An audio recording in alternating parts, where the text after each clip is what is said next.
So I got COVID in October last year. My experience was, it started off with a grinding headache, like a really bad headache, nausea, I had a temperature, my body really ached, and then I had this cough. It wasn't all day that I had the cough, but it was definitely there, like on and off.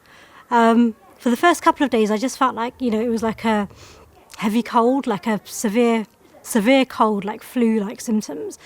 And then it just started getting really bad really quickly, and I think I deteriorated quite quickly.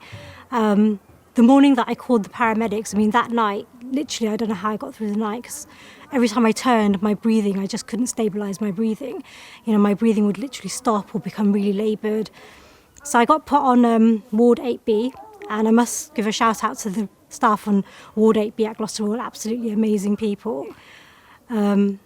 And yeah, after 6 days of being on a CPAP machine, I almost got admitted into ICU at one point, because my oxygen levels were really poor and I'd actually deteriorated, and they called my next of kin, so they called my husband and had that conversation with him that she's not doing so well. Luckily, I didn't get to ICU. I did make a turnaround, and after a couple more days, I went home. I think at the point at which I came home, I didn't really realise how much longer it was going to take me to get better. Anyone who's hesitant about taking the vaccine, my advice to them would be definitely take the vaccine, because it might just not be your life that you save.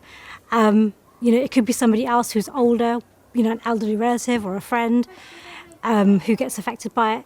Certainly, as a 40-year-old, I never thought that I was going to get this sick with COVID, but I did. So if you are hesitant about getting the vaccine, you should know that the vaccine doesn't contain any animal products. It's been approved by, lots of different Muslim organisations. So very much our religion, expressly encourages us to go out and seek that cure and seek that help. So if you're offered the vaccine, please do take the vaccine, go when you're called, and encourage others to do so as well.